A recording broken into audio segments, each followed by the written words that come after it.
आएगी तो सारी व्यवस्था को चलाने के लिए सेवादारों की बहुत आवश्यकता रहती है। जहां हम दरबार में सेवा करके अपने आप को धन्य मानते हैं, वहीं हम अपने जीवन को भी एक सुंदर ढंग की जीने का राह मिल जाती है। तो ये निवेदन मेरी आप सबसे है सेवा के लिए। आइए आज के इस कार्यक्रम में के दूसरे भाग में हम प्रवेश कर रहे हैं। आज के हमारे वक्ता श्री नंगली दरबार के ही सतगुरु नगर से परम पूज्य परम श्रद्धेय संत धर्म प्रकाशानंद जी हैं। दरबार के सभी संत संगत उनसे भली भांति परिचित है। जहां वो आपको आज भजन सिमरन के विषय में बताएंगे, वहीं सेवा के भाव को भी आपको हृदय में अंकुरित करेंगे। आपने देखा होगा कि श्री नंगली दरबार में जो श्री गुरु महाराज जी का निर्वाण दिवस का भंडारा होता है, हजारों की 40,000 50,000 संगत आती है। तो सारे लंगर की व्यवस्था पूज्य भाई जी संत धर्म प्रकाशानंद जी दिन रात 24 घंटे जागकर उस व्यवस्था को बहुत सुंदर ढंग से चलाते हैं। श्री गुरु महाराज जी की उन पर असीम कृपा है। उसी कृपा का आज प्रसाद बांटने के लिए हमारे सन्मुख आ रहे हैं। मैं उनसे निवेदन करूंगा कि वो आज सभी भगतजनों को अपनी वाणी से जो भी आप प्रसाद के रूप में देना चाहें वो देंगे। परम आदरणीय परम श्रद्धेय संत धर्म प्रकाशानंद जी। जय सच्चिदानंद जी। हेलो।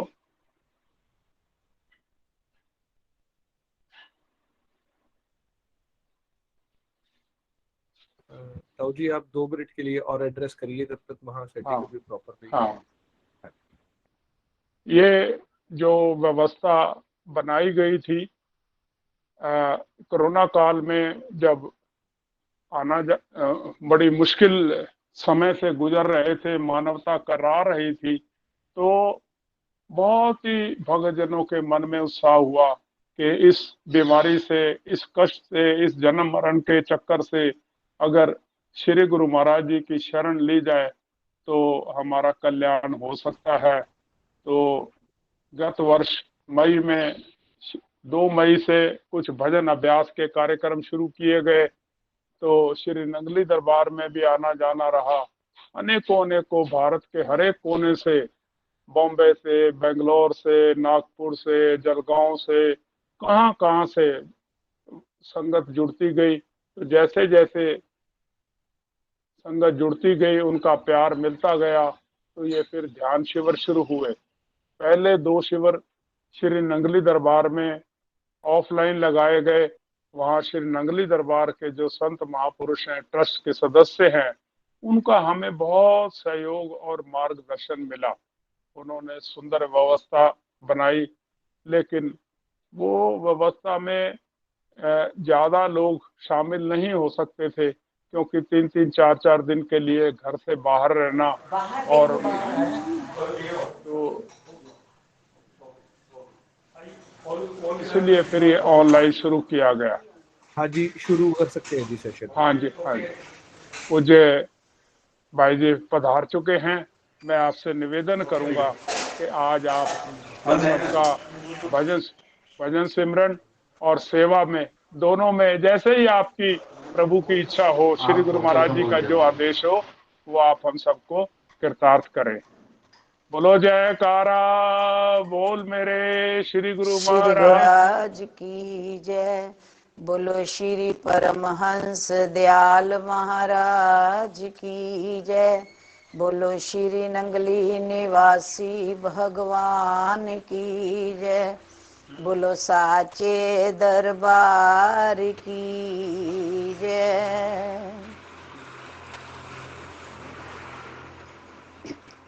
आध्यात्मिक जगत के सम्राट, सर्व सृष्टि के आधार स्तंभ, त्रिभुवनपति, सर्वव्यापी, कण कण के भीतर रमे हुए मेरे श्री दादा गुरुदेव भगवान जी हर दिल की जानने वाले नंगली निवासी भगवान जी के पावन चरण कमलों में शत शत कोटि कोटि नमन।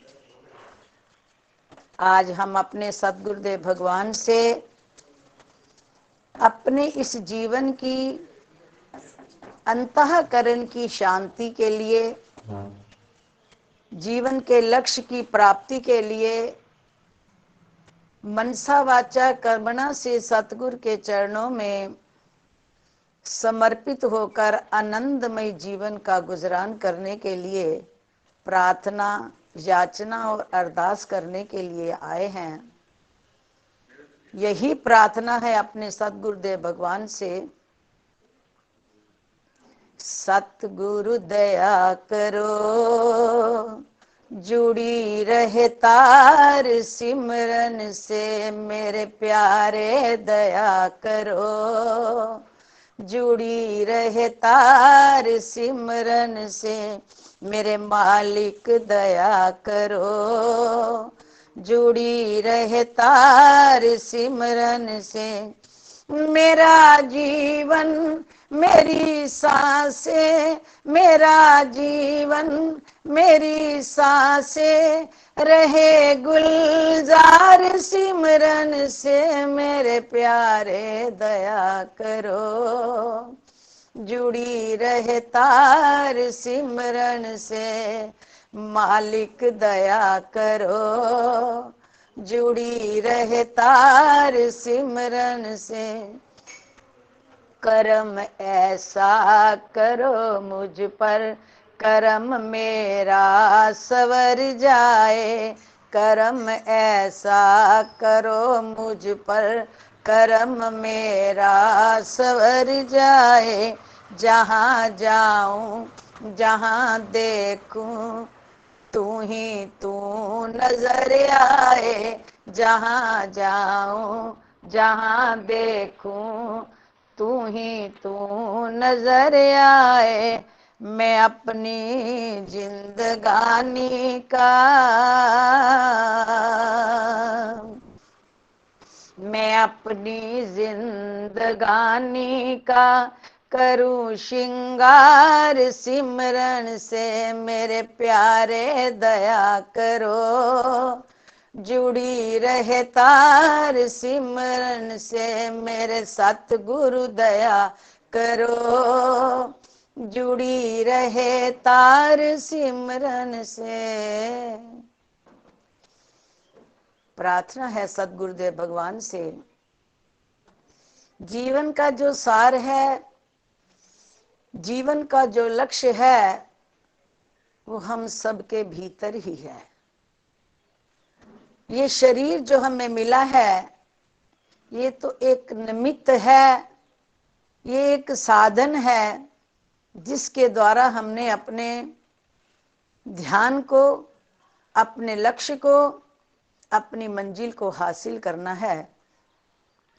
तो इस लक्ष्य तक पहुंचाने के लिए हमें श्री नंगली निवासी भगवान जी ने, श्री आध्यात्मिक जगत के सम्राट दादा गुरुदेव भगवान जी ने एक सूक्ष्म शब्द का आधार दिया। वो शब्द जो आदि अनादि ब्रह्मांड में रमा हुआ है, लेकिन इस शब्द को अपने भीतर ही पा करके और इसी शब्द के माध्यम से हमने अपने आप को आनंद मगन करना है।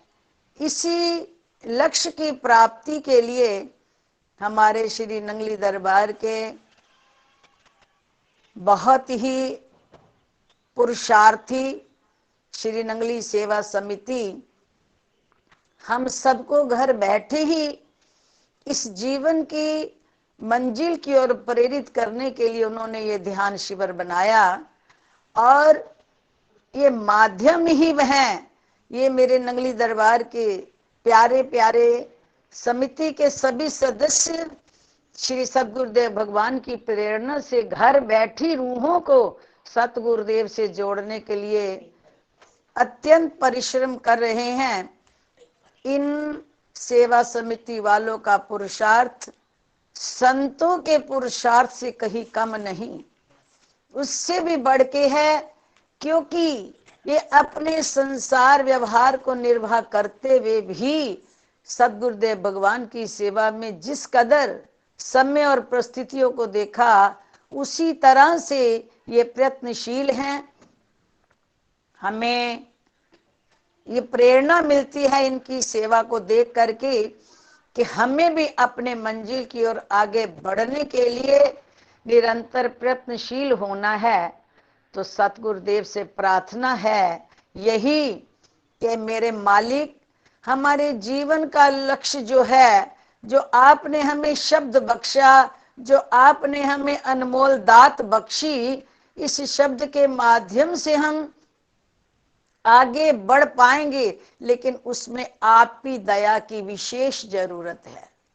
आपकी दया के बिना, आपकी कृपा के बिना ये जीव वृत्ति एकाग्र नहीं हो सकती।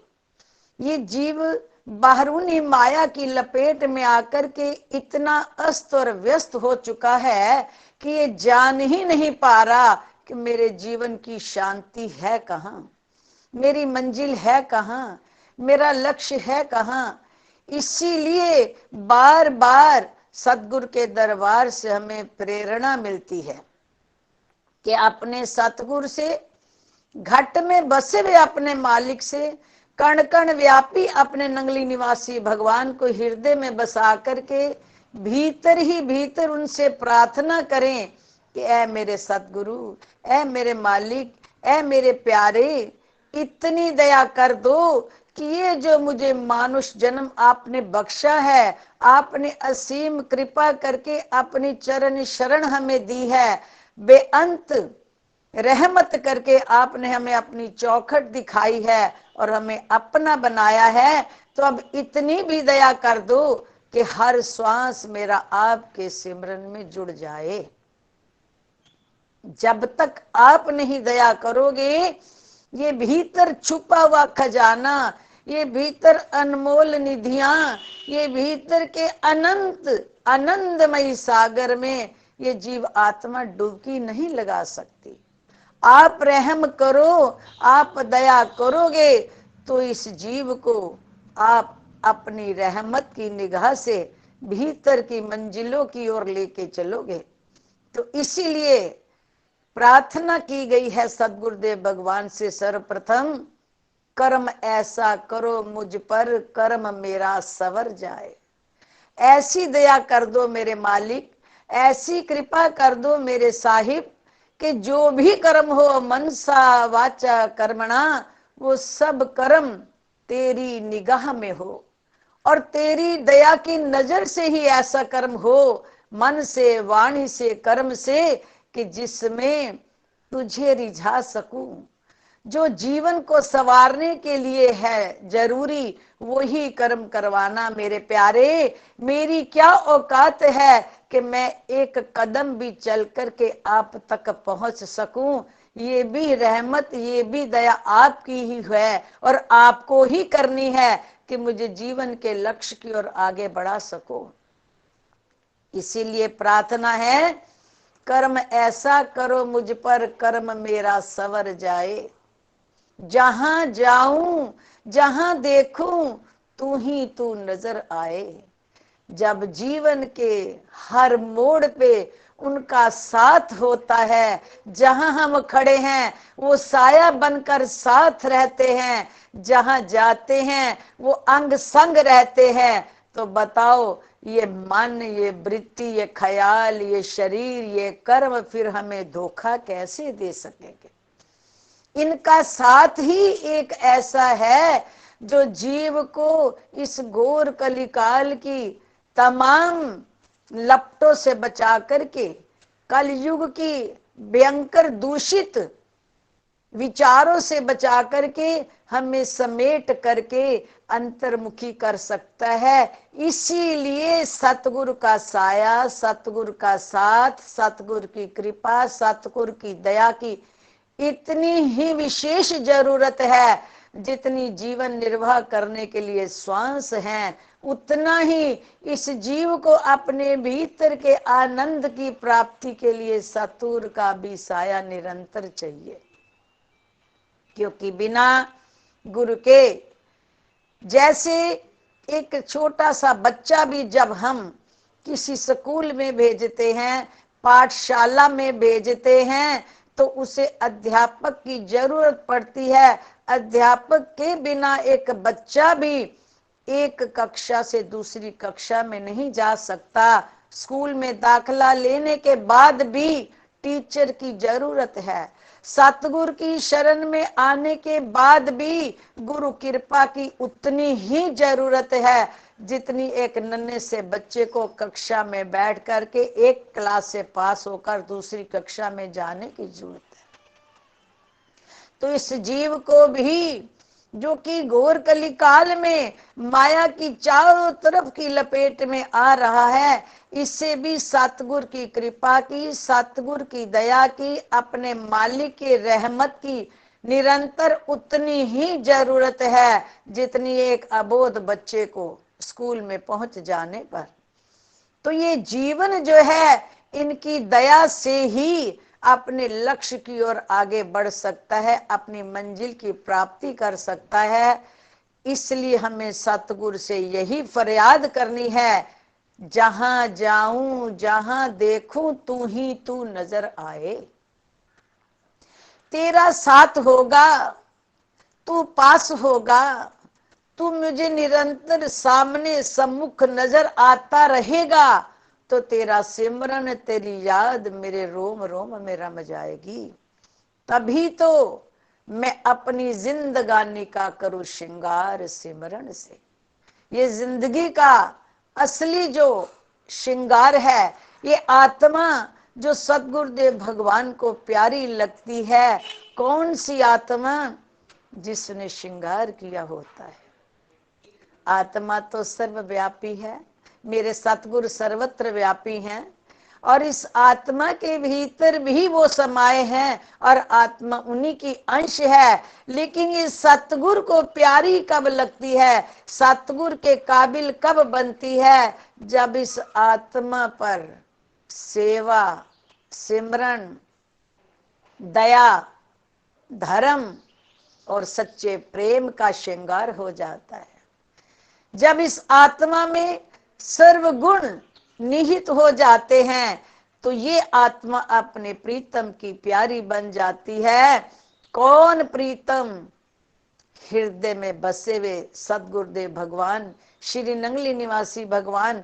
यही इस जीव की आत्मा के सर्वोसर्वी हैं। लेकिन आत्मा इन तक तभी पहुंच पाती है, ये उनके काबिल तभी बन पाती है, जब सतगुरु के बताए हुए नुक्ते पर निरंतर ये प्रयत्नशील रहती है, इसमें एक लगन बनी रहती है। कैसी? कि मुझे अपने सतगुरु को रिझाना है, मुझे उनसे मिलना है, उनके बिना मेरे जीवन का एक पल भी सुखदायी नहीं है। जब रोम रोम में अपने सतगुरु की अनुभूति होती है, श्वास श्वास में सतगुरु का साथ मिलता है, सतगुरु का आभास होता है, तो स्वतः ही ये जीव आत्मा भीतर से प्रसन्न चित्त रहती है। कोई ऐसी दुनियावी वस्तु नहीं है, ना ऐसी कोई संसार में दौलत है, ना साइंस के पास ऐसी कोई पढ़ाई है, ना जगत की किसी रचना में ऐसा कोई साधन है जो अंतर जीव आत्मा को प्रसन्न कर सके।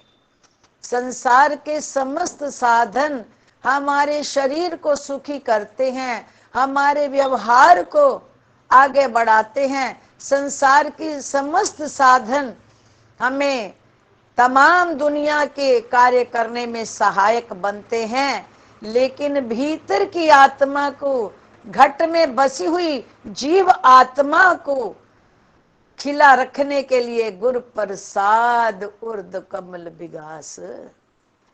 हमारी अंतर आत्मा तो केवल गुरु की कृपा से ही खिली रह सकती है। आत्मा का हृदय का कमल जो है वो सतगुरु की कृपा से ही खिलता है। इसलिए इस आत्मा को तो सतगुरु की कृपा की निरंतर जरूरत है। और सतगुरु की कृपा का पात्र बनने के लिए हमें गुरुजनों की, संत महापुरुषों की, सतगुरुदेव के द्वारा बताई हुई युक्तियों की जरूरत है। उन पर चलने की जरूरत है। उन पर अग्रसर होकर अपने जीवन के अनुभव को जगाने की जरूरत है।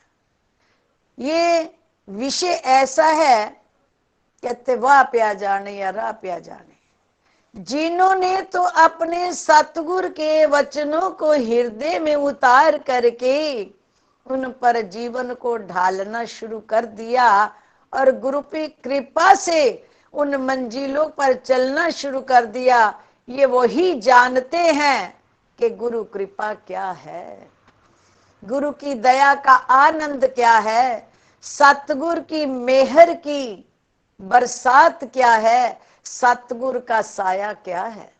क्योंकि ये तो गूंगे का गुड़ है प्रेमियों। जैसे गूंगा गुड़ खाता है, रस का अनुभव करता है पर बयान नहीं कर पाता, ठीक इसी तरह से जो इस मंजिल के राही हैं, जो सतगुरु के वचनों पर जीवन को भीतर से न्यौछावर कर देते हैं, जो अपने गुरु की इशारों को हृदय में उतार करके जुबान से गूंगे हो जाते हैं, कथनी के काबिल नहीं रहते, लेकिन भीतर ही भीतर आनंद की अनुभूति करते हैं, ये वही जानते हैं कि गूंगे के गुड़ का रस क्या है। क्योंकि गुड़ का रस गूंगा अनुभव करता है, महसूस करता है, मिठास को देखकर, मिठास को लेकर उसका चेहरा बता देता है कि इससे रस आ रहा है, लेकिन बता नहीं पाता। ठीक इसी तरह से जो मेरे सदगुरुदेव भगवान के, जो श्री नंगली निवासी भगवान जी के आशिक दीवाने बन चुके हैं और उनके वचनों को जो जीवन में ढाल रहे हैं, उनके संकेतों से अपने जीवन को निरंतर उसी पर अग्रसर किए जा रहे हैं, ये उनके अंदर के अनुभव ही जानते हैं कि इस मार्ग पर चलने से कितना आनंद है, कितना सुख है, कितनी सहज में ही ये जीवन की हर उलझनों से छुटकारा मिलता जाता है। क्योंकि सतगुरु क्या है? सतगुरु सर्व समर्थ है। सतगुरु क्या है? मेरे गुरुदेव भगवान क्या है? जिनकी महिमा बयां करने के लिए 7 समुंदर मसी करूं, लेखनी सब बन राय और सब धरती कागज करूं, सतगुरु महिमा कही ना जाए। ना सुनाई जा सकती है, ना बताई जा सकती है, ना लिखी जा सकती है। मेरे सतगुरु क्या है? ये बस क्या है ये यही जानते हैं। ना वेदों में, वेदों ने भी नेति नेति कह करके अपने आप को मूक कर लिया कि सतगुरु की महिमा बयां करने के लिए शब्द नहीं है। तो जिन प्रेमियों ने इस इलाही दरबार से, इस नंगली सरकार से, मेरे श्री दादा गुरुदेव भगवान जी से अपने दिल का रिश्ता जोड़ा है, जिन्होंने इनके मार्ग पर चल करके इनके वचनों को जीवन में ढाला है, ये वही जानते हैं कि इनके हो जाने के बाद जिंदगी क्या बन गई। क्योंकि मेरी जिंदगी में क्या था? तेरी बंदगी से पहले मुझे कौन जानता था? तेरी बंदगी से पहले मैं तो खाक का था जर्रा, मेरी और क्या थी हस्ती। यूं थपेड़े खा रहा था तूफान में जैसे कश्ती, तूने भर दिए हैं मोती। तेरे मिलने के बाद मेरे जीवन के रोम रोम की कीमत पड़ गई। मुझे अपने एक एक श्वास की कीमत समझ आती है। ये जिंदगी क्या बन गई। जो श्वास तुझसे जुड़ जाता है, जो श्वास तेरे शब्द में रम जाता है, वो श्वास कितना सुखदाई हो जाता है, वो पल कितना आनंदमयी बन जाता है, वो घड़ियां कितनी सहजता में अपने आप में मगन कर देती हैं। ये अनुभव का विषय है, कथनी का विषय नहीं है। सच में ये आनंद कहीं बाहर से नहीं मिल सकता। हमारे सतगुरुदेव भगवान श्री स्वामी जी महाराज जी ये फरमाया करते थे, जीव तू ब्रह्म स्वरूप है। गुरुवाणी का वाक फरमाकर वो अपने अनमोल प्रवचनों में बड़ी सहजता से समझाया करते थे और फरमाते थे गुरुवाणी का कथन कि जीव तू ब्रह्म स्वरूप है पर अपना मूल पहचान। जीव तू क्या है? तू ब्रह्म का ही तो रूप है, तू ब्रह्म से अलग नहीं है, तू ही तो ब्रह्म रूप है। पर अपने आप को पहचान तो जान पाएगा कि मैं क्या हूं।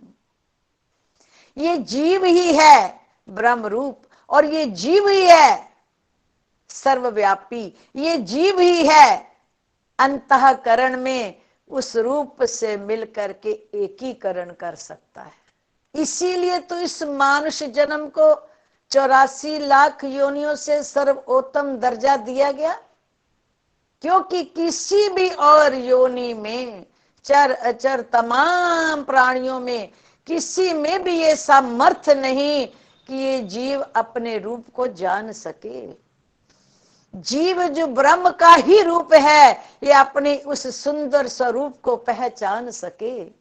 इस ब्रह्म रूप जीव को जब जीव आत्मा अपने ब्रह्म में मस्त होने लगती है, उसका एकीकरण इस शब्द के माध्यम से होने लगता है। उसका मिलन निरंतर सोते जागते उठते बैठते अपने सतगुरु से, शब्द रूपी सतगुरु से मिलन होने लगता है। तो इस जीव को ही कोसों दूर बैठे इस संसार की हर रचना दिखाई देने लगती।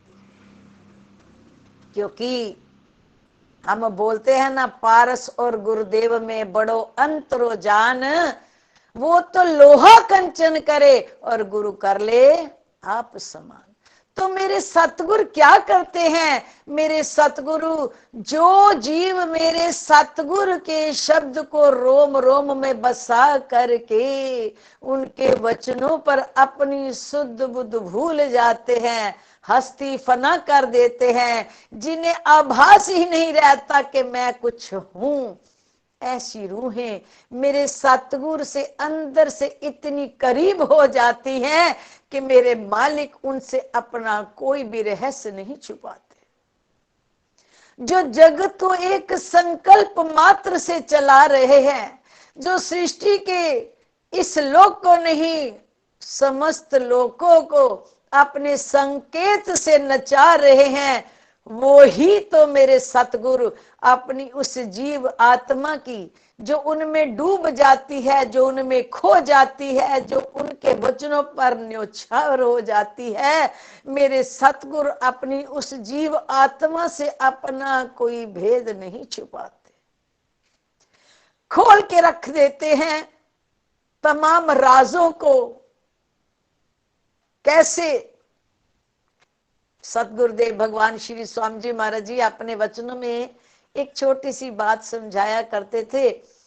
लाख कोस पे गुरु बसे, दीजे सुरत पठाए। लाखों कोसों की दूरी पर अगर सतगुरु बैठा है, दीजे सुरत पठाए, शब्द तुरी असवार हो। शब्द की घोड़ी पर जब ये जीव सुरती को बिठा देता है, शब्द तुरी, तुरी कहते हैं घोड़ी को, तो जब ये जीव शब्द रूपी घोड़ी पर इस सुरती को बिठा देता है गुरु के वचनों पर चल के, तो शब्द तुरी असवार हो, छिन आवे छिन जाए। एक पल में ये सुरती अपने सतगुरु से मिलके आ जाती है। एक पल के अंदर ये सतगुरु के करीब जाती है और तमाम हाल लेकर के वापिस आ सकती है।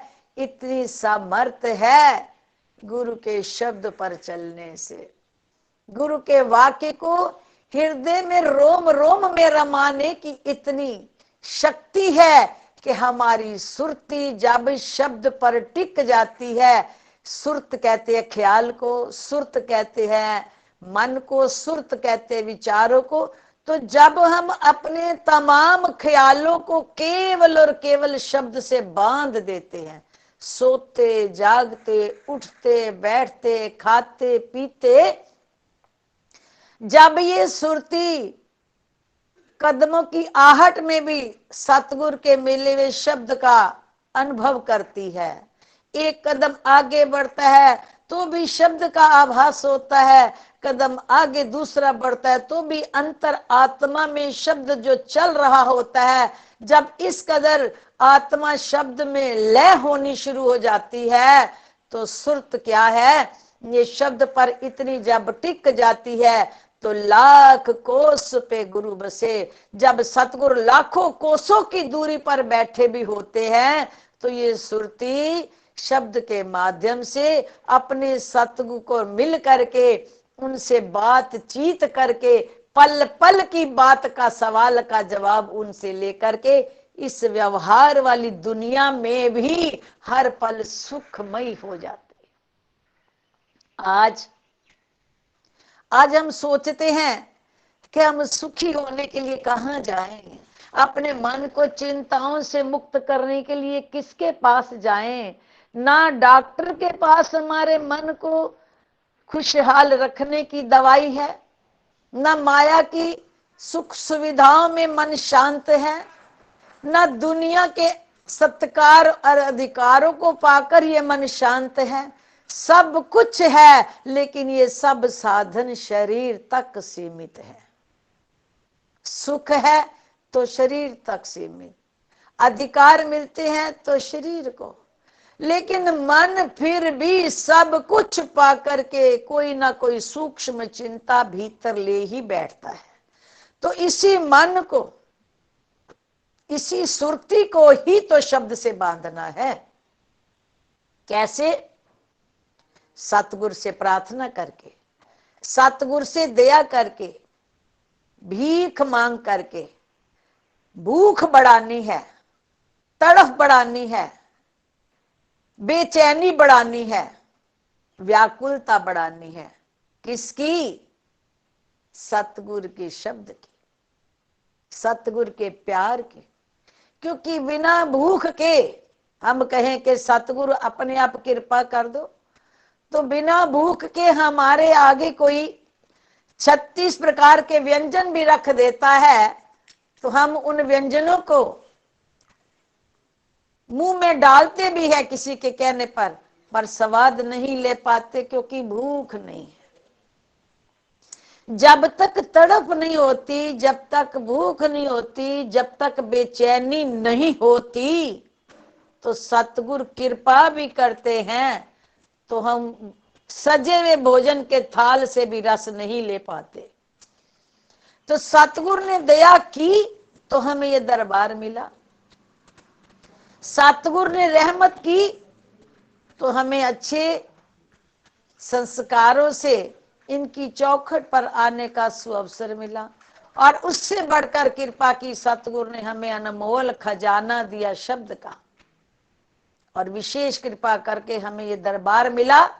लेकिन इतनी कृपा पाकर भी ये समाज के सामने, अर्थात तमाम भोजन की 36 प्रकार के व्यंजनों की थाली हमारे आगे आ गई, ये गुरु कृपा। लेकिन उसकी रस की अनुभूति जीव कब ले सकता है? उस 36 प्रकार के व्यंजन, अर्थात जो कुछ भी हमें मेरे सतगुरु से मिला है, उसमें सुख की अनुभूति कब होगी? जब हमें भूख होगी। किसकी? सतगुरु के मिलन की। जब हमें तड़प होगी उसके प्यार की, जब हमें बेचैनी होगी उसके करीब जाने की, जब हमारे अंतर मन में एक व्याकुलता होगी अपने प्रीतम से सच्चे आनंद को पाने की, अंतःकरण के आनंद को पाने की, जब व्याकुलता होगी, तड़प होगी, भूख होगी, तो उस भोजन का रस हम अनुभव कर पाएंगे। तो मेरे सतगुरु ने हमें ये जो बख्शीश दी है, अपने दरबार में, अपने संतों के माध्यम से, अपनी सेवा सिमरन के माध्यम से, तो इस सेवा को, इस सिमरन को भी हम तभी इसमें मगन हो पाएंगे, आनंदित हो पाएंगे, इसका पूरा लाभ तभी उठा पाएंगे जब हमारे अंदर क्या भूख होगी, जब हमारे भीतर एक तड़प होगी, किसकी, कि मुझे मेरे प्रीतम से मिलना है। और ऐसा कब संभव होता है, भूख कब जागती है, जब विश्वास चरम सीमा पर चला जाता है। क्योंकि विश्वास खो जाने पर भी, विश्वास कमजोर हो जाने पर भी, सामने आई हुई दौलत हम हासिल नहीं कर पाते। एक कमरा है जैसे, या एक अलमारी है जिसमें हमने बहुमूल्य कीमती सभी सामान रख दिया, जेवर दौलत सब कुछ, उसे ताला लगा दिया, और घर में समय पर उस सामान की जरूरत है, घर में शादी है या कुछ भी ऐसा विशेष कार्य है, तो पैसा भी चाहिए, जेवर भी चाहिए, सामान भी चाहिए, लेकिन वो ताले में सब कुछ पड़ा है पर चाबी गुम हो गई। चाबी गुम हो जाने पर वो इतना बेशकीमती सामान जो सब हमने समय के लिए जुटा के रखा हुआ था, तो क्या कि वो समय पर हमें कितनी बेचैनी बढ़ जाती है जब वो चाबी गुम हो जाती है। हमारे सद्गुरुदेव भगवान ने हमें ऐसे अनमोल खजाने दिए, सेवा का, सिमरन का, भक्ति का, सत्संग का, सच्चे प्रेम का।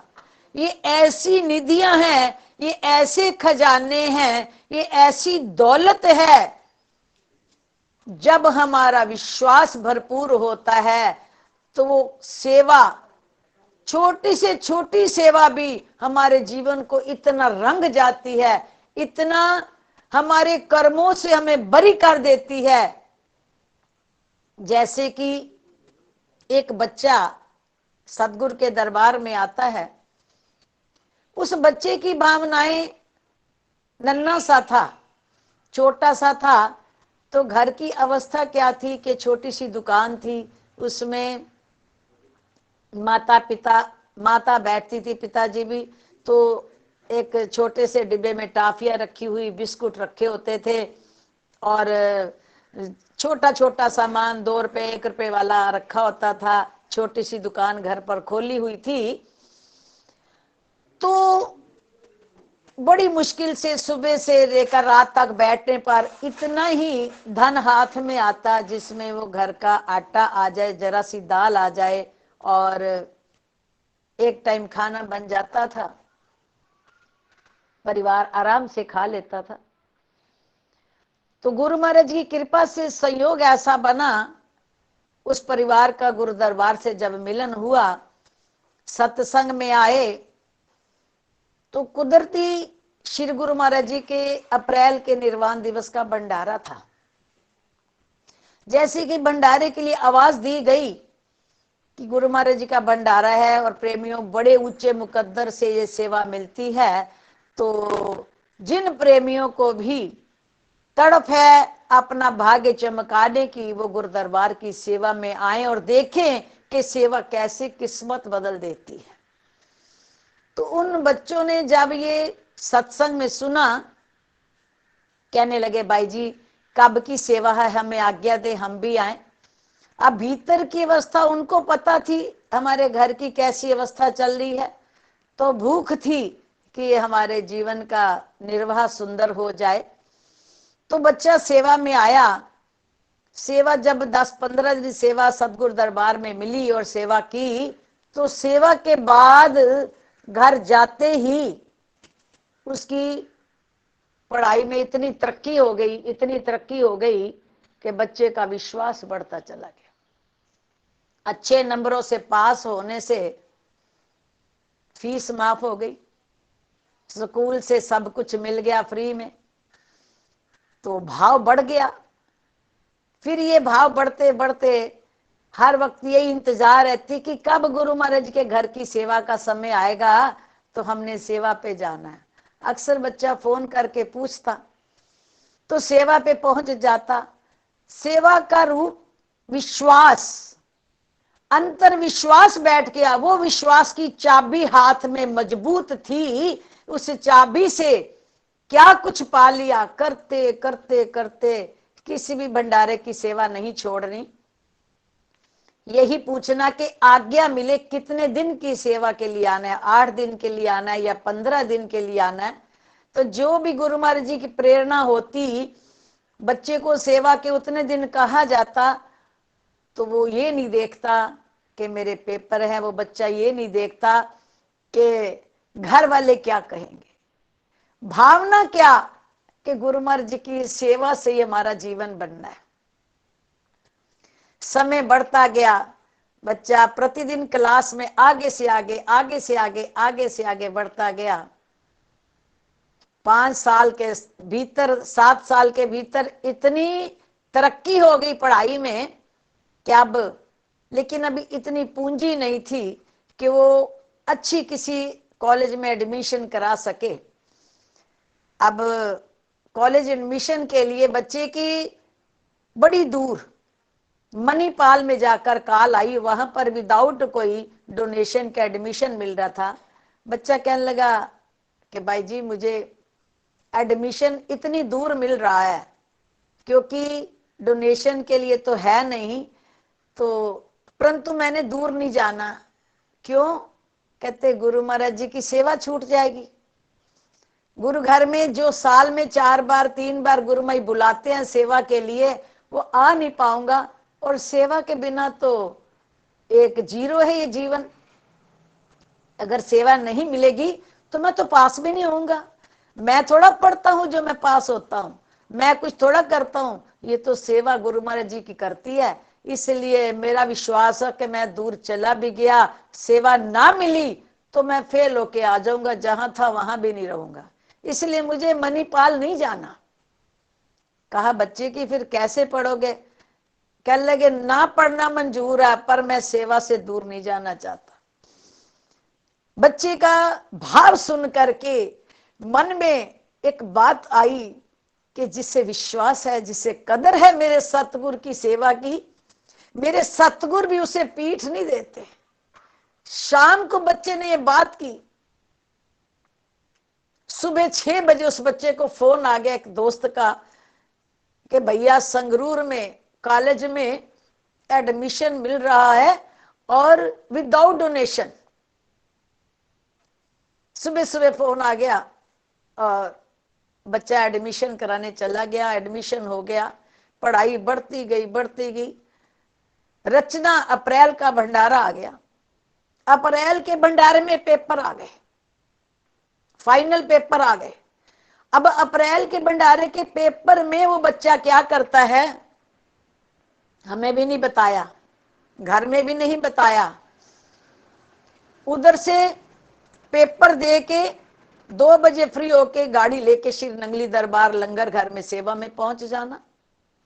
और बीच में एक दिन की छुट्टी होनी, तो वो जो 24 घंटे 48 घंटे की गुरु दरबार की सेवा मिलती, वो करके रात को फिर वापस चला जाता, क्योंकि सवेरे 6 बजे पेपर है। रात रात में सीधा कॉलेज पहुंचना। तो इस तरह करके अप्रैल के भंडारे में भी गुरु महाराज जी परीक्षा जब लेते हैं तो देने के लिए लेते हैं कि जो बच्चे उस परीक्षा में खरे उतर आते हैं प्रेमियों, उन्हें वो किस दौलत से मालो माल करते हैं, शब्द नहीं बयां कर सके अपने सतगुरु की रहनुमाई को। ये आंखों देखी बातें हैं, सुनी सुनाई नहीं। उस बच्चे ने सेवा के महत्व को, सतगुरु की कृपा को सबसे ऊंचा दर्जा दिया। तो जब इस तरह पेपर होते गए और उधर से गुरुमई के घर की सेवा में भी पहुंच जाना और फिर पंजाब जाके पेपर दे देना, जो हफ्ते की सेवा थी 10 दिन की, बीच में दी इसी तरह। परिणाम क्या हुआ कि जब रिजल्ट आया, बच्चे को गोल्ड मेडल मिला। रोता रोता गुरु महाराज जी का ये गिफ्ट लेकर के वो पास आया। हम निकल रहे थे पंजाब से, फोन आया, कहा हो हमने बच्चा पंजाब जा रहे हैं, रास्ते में है, वही गाड़ी रोको, मैं आ रहा हूं। आया, बताया कुछ नहीं, सड़क पर दंडोत करके गुरु महाराज जी के चरणों में गोल्ड मेडल रख दिया। ये गुरु महाराज जी का दिया हुआ सेवा का प्रसाद है।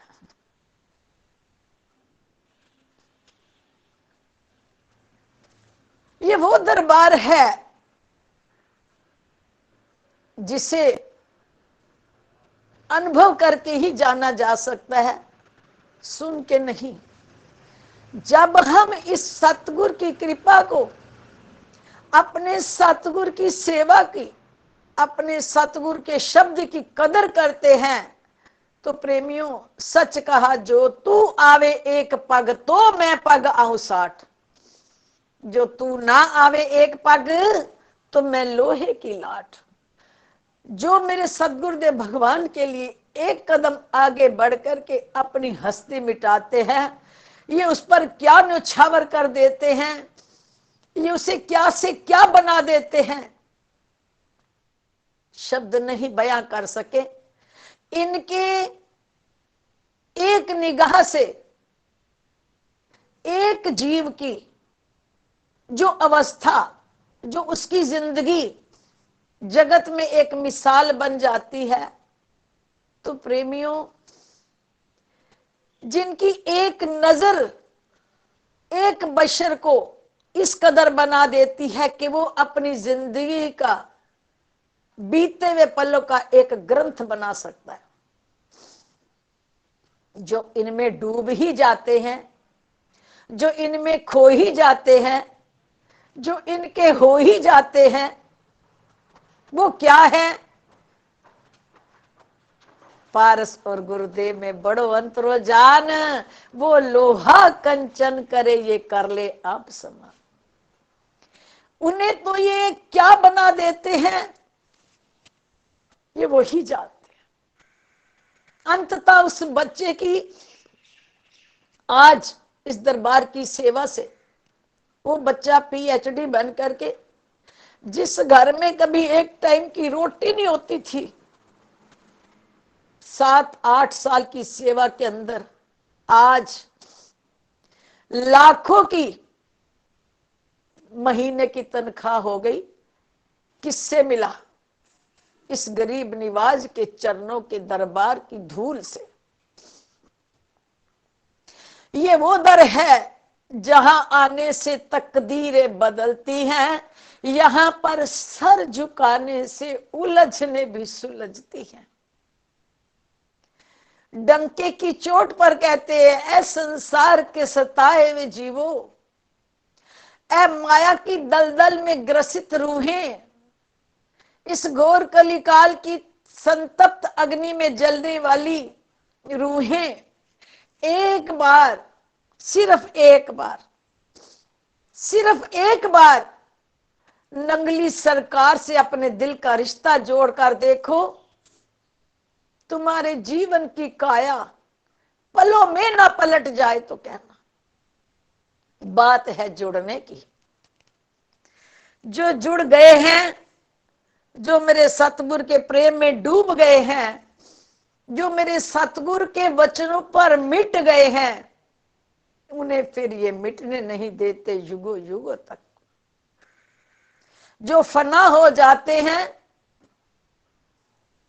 उन्हें सदा के लिए अमर कर देते हैं, उन्हें सदा के लिए जिंदा कर देते हैं। ये वो दौलत है, ना अक्ल से मिलती है, ना बुद्धि से मिलती है, ना माया से मिलती है, ना बल ना चतुराई से मिलती है। ये वो दौलत है केवल गुम हो जाने से मिलती है, खो जाने से मिलती है, मिट जाने से मिलती है। हमें अपने सतगुरु के लिए, इस नंगली दरबार के लिए, श्री नंगली सरकार के लिए, श्री सतगुरुदेव के बताए हुए वचनों पर चलने के लिए निरंतर भीख मांगनी है, निरंतर भूख बढ़ानी है, निरंतर व्याकुलता तड़प बढ़ानी है कि ऐ मेरे प्यारे, मुझे इस कदर अपने काबिल बना ले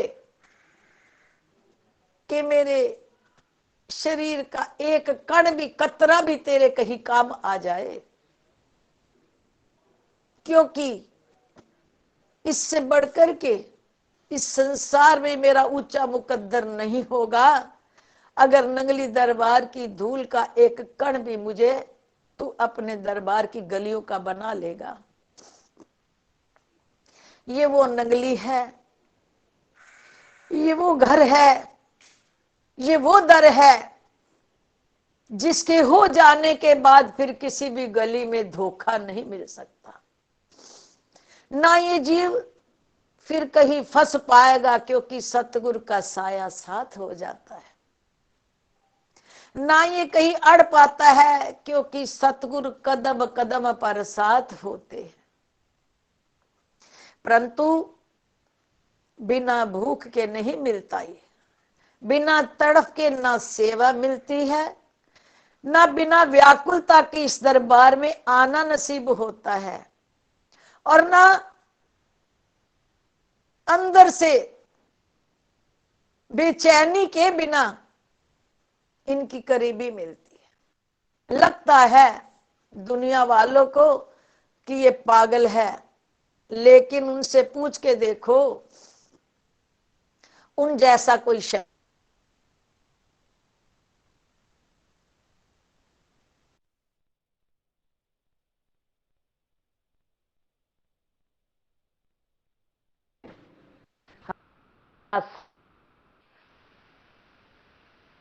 की अनुभूति इतना मस्त कर देती है, इतना मगन रखती है, इतना बेखबर कर देती है कि जीवन स्वयं में एक नशा बन जाता है।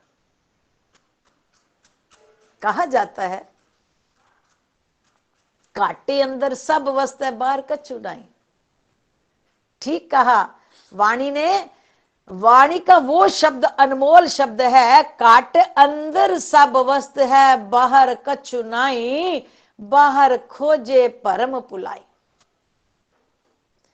घाट के अंदर ही इस मिलन की तरफ बढ़ते बढ़ते बढ़ते बढ़ते बढ़ते ये जीव अपने सतगुरु के साथ इस कदर मस्त हो जाता है कि सामने व्यवहार आया तो उसकी मौज समझ कर करने लग गया, लेकिन कौन कर जाता है उसे खबर नहीं होती। व्यवहार भी आभास नहीं होता, करने वाला कोई और, कराने वाला कोई और, करता कोई और, कारण कोई और, नमित होता है जीव का शरीर। लेकिन इस आनंद में, इस आनंद के अंदर जो सुख है, जो मस्ती है, जो एक अलग सी निराली हंसी है, वो संसार को दिखाई नहीं जा सकती। भीतर भीतर अंतःकरण में ही हृदय की वाणी में बोलते हैं हम, गुरु प्रसाद उर्द कमल विगास। तो ये जो हृदय का कमल है ये गुरु की कृपा से खिला खिला रहता है। आज हम संसार के अंदर अपने अंतर मन को खिला रखने के लिए, अपने अंदर की खुशी के लिए कितने प्रयत्न कर रहे हैं, कितनी भाग दौड़ कर रहे हैं, कितने यत्न कर रहे हैं, कितने साधन जुटा रहे हैं, लेकिन फिर भी ये मन खिला नहीं। मन निरंतर किसी न किसी चिंता में मगन है। परंतु सतगुरु क्या कहते हैं, ये वो दौलत है, ये वो मस्ती है, ये वो खुशी है, ये वो आनंद है जो बाहर से नहीं मिल सकता। बाहर से बेखबर होकर ही इस आनंद को हासिल कर पाएंगे। अगर हम सोचे कि बाहर को भूल करके हमारे शरीर से जो परिवार की, व्यवहार की, व्यापार की ड्यूटियां वो कैसे अदा हों, तो प्रेमियों, व्यवहार भी स्वतः होता है। जीव को आभास नहीं हो पाता कि मैं कर रहा हूं। केवल उसमें डूब जाने के बाद व्यवहार रुकता नहीं। व्यवहार शरीर करता है, लेकिन मन उससे न्यारा हुआ होता है। मन उसमें फंस नहीं पाता। ये तभी हम इस बात की, सच की अनुभूति कर पाएंगे जब हम जीवन में प्रैक्टिकल करेंगे। अगर हम सुनकर ही आगे बढ़ना चाहें तो लगेगा अरे ये बातें कहने की हैं, लेकिन नहीं।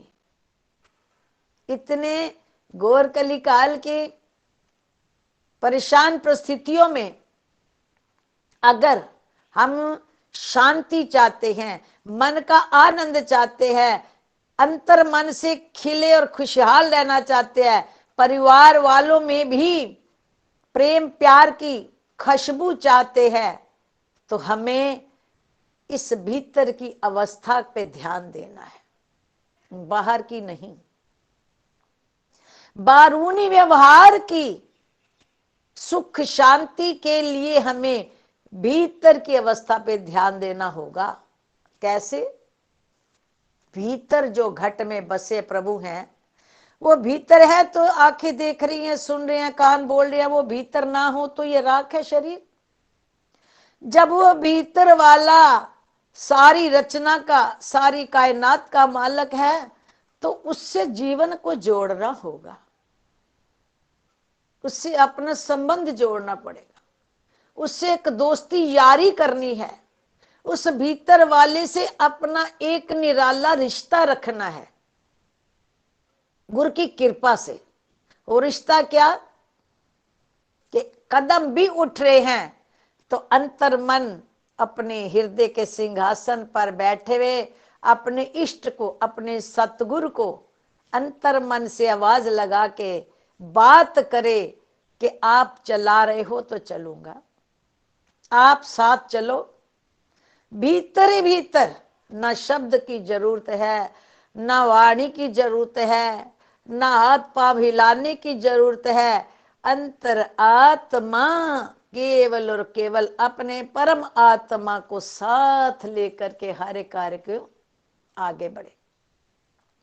कि आप करा रहे हो तो शरीर चल रहा है, आप हो साथ तो वाणी बोल रही है, आप ही करता हो, आपने ही करना है, जिधर चलना है आप चले।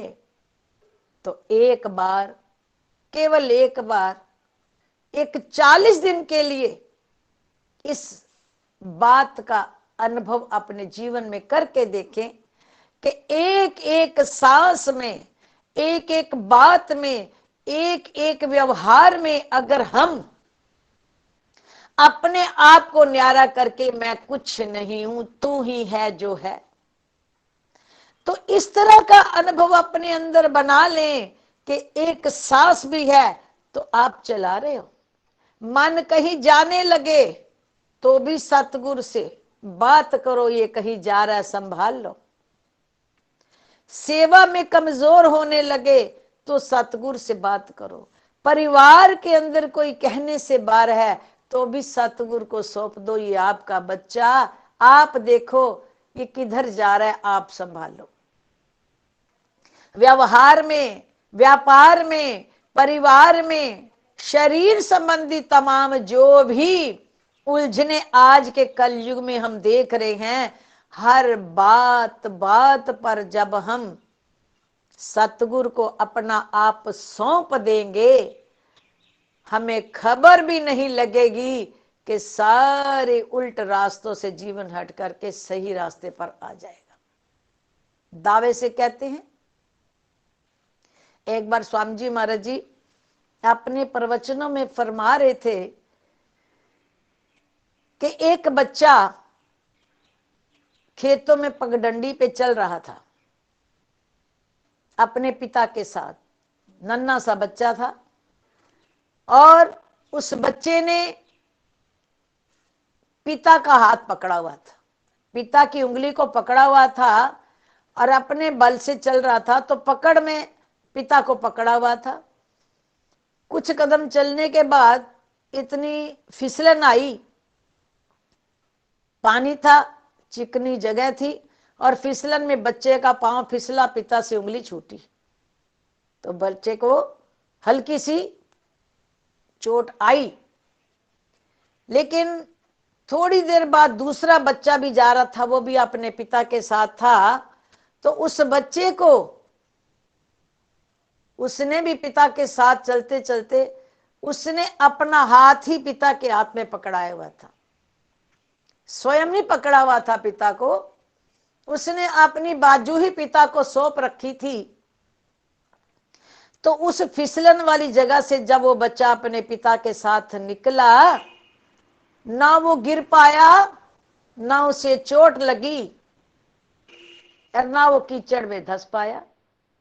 दूर खड़े एक राहगीर ने जब देखा तो कहने लगा कि वो भी बच्चा था, उसके साथ तो उसका पिता था, पर वो कैसे गिर गया, फिसल गया और कीचड़ से भरा, और ये बच्चा भी पिता के साथ था, तो जरूर उसके पिता की गलती है।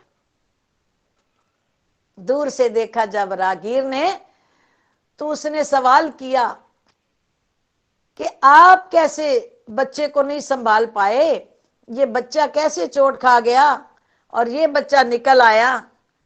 तो पिता ने क्या कहा, आपने गौर नहीं किया, बस इतना ही देखा कि बाप और बेटा दोनों साथ जा रहे हैं। आपने ये ध्यान नहीं दिया कि पहले बच्चे ने बाप की उंगली पकड़ी हुई थी, बाप को अपना आप सौंपा हुआ नहीं था। जब ये जीव कहता है मैं पकड़ूंगा, मैं गुरु महाराज जी का भजन करूंगा, मैंने गुरु महाराज जी के चरण पकड़े हुए हैं, मैं गुरु महाराज जी का बना हुआ हूं, मैं गुरु महाराज जी से जुड़ा हुआ हूं, तो कहीं ना कहीं फिसलन इसे गिरा देती। तो जब इस बच्चे ने, दूसरे बच्चे ने क्या देखा कि उसने तो पिता को अपना हाथ सौंपा हुआ था, लेकिन पिता को हाथ सौंपने के कारण वो बच्चा गिर नहीं पाया। फिसलन वाली जगह देखी तो पिता ने उसे कस के पकड़ के ऊपर उठा लिया और बच्चा आसानी से चिकनी जगह से निकल गया। ठीक इसी तरह हम सतगुरुदेव भगवान के जिस वक्त अपना आप उनको समर्पण कर देंगे, अपनी जिम्मेवारी खत्म हो जाएगी, हमें वो खुद ही हर रास्ते से निकाल लेंगे। कहीं भी ये जीव गिर नहीं सकता, क्योंकि सतगुरु की जो पकड़ है वो मजबूत है। और जीव की पकड़ क्या है, जीव की क्या औकात वो त्रिभुवन पति को पकड़ सके, वो उनको संभाल सके? नहीं, हमें उन्होंने संभालना है, हमारा हाथ उन्होंने कस के पकड़ना है। इसलिए हमने अपना आप सतगुरु को सौंप करके जीवन का आनंद लेना है। हमारे श्री स्वामी जी महाराज जी फरमाया करते थे, भाई जीवन को आनंदमय जीने के लिए दो रास्ते, उनमें से एक चीज अपनानी ही पड़ेगी, इसके बिना तुम आनंद नहीं ले सकते। या तो इतना सिमरन, इतना सिमरन, इतना सिमरन, इतना सिमरन हो कि एक श्वास भी सिमरन के बिना खाली ना जाए। हरि सिमरन कर, इतना कर के हरि सिमरन की हद कर दे, भजन के जोर से, सिमरन के जोर से यमराज का खाना भी रद्द कर दे। या तो इतना सिमरन हो हद पार हो जाए और उस सिमरन में वो तेरे बिना रह ना सके।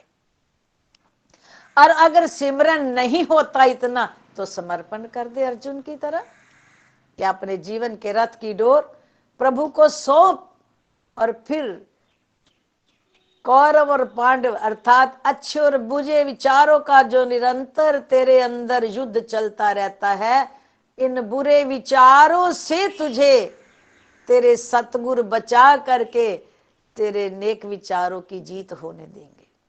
तो हमें इस मन की डोर को ही सतगुरु को सौंपना है, मन की लगाम को ही सतगुरु को सौंपना है। एक बार श्री गुरु महाराज जी ध्यान में एक बच्चे को इसी सवाल का जवाब दे रहे थे, क्या कि मन की लगाम गिराती है बच्चे, मन से बच के चलो। वो बच्चा ध्यान में बैठा तो गुरु महाराज जी ने क्या दिखाया, एक बहुत सुंदर सा सफेद घोड़ा आया। उस घोड़े को देखकर बच्चे का मन किया है इतना प्यारा घोड़ा, इसमें गुरुमई बैठेंगे।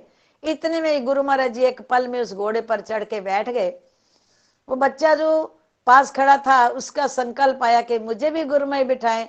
गुरुमई ने उंगली के इशारे से उसे अपने पीछे बिठा लिया।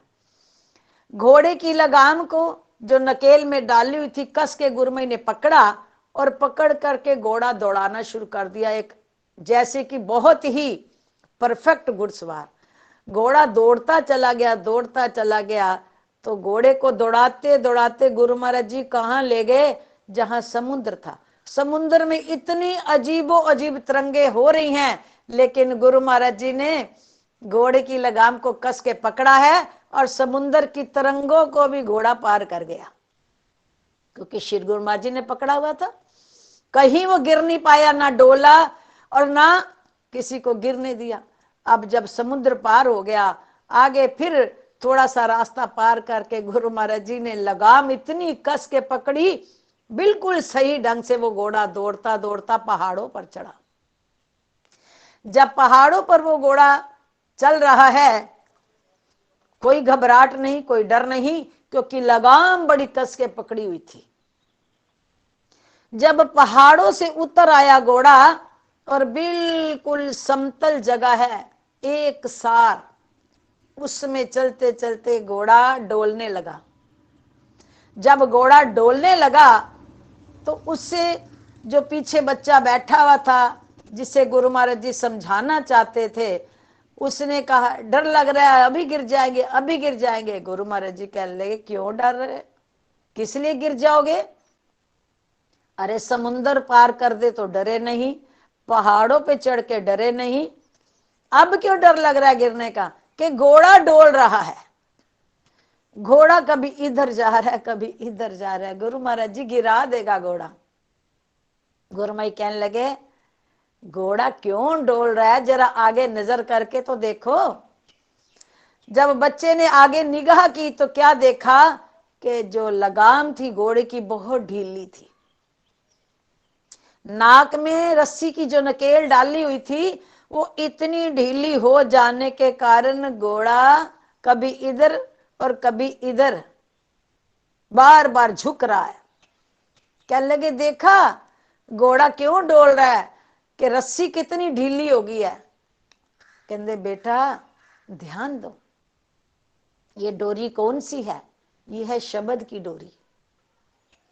जब हम इस मन रूपी घोड़े के ऊपर शब्द की नकेल कस के रखते हैं, हम इस मन पर निरंतर शब्द की नकेल को जब कस के पकड़ के शब्द की डोर को कस के रखते हैं, तो जीव कहीं भी चला जाए, उसके जीवन में समुद्र जैसी तरंगे क्यों ना आए, उसके जीवन में पहाड़ों जैसी उथल पुथल क्यों ना आए, ये जीव नहीं गिर सकता। क्योंकि शब्द की लगाम जब कसी होगी तो ये मन रूपी घोड़ा कहीं भी गिरने नहीं देगा। और जब ढील दी शब्द की, वही ये मन हमें गिरा सकता है। तो इसलिए हमें अपनी सतगुरु के चरणों में निरंतर यही प्रार्थना करनी है, क्या?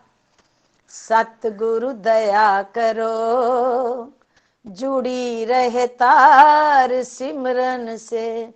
मेरे मालिक दया करो, जुड़ी रहे तार सिमरन से।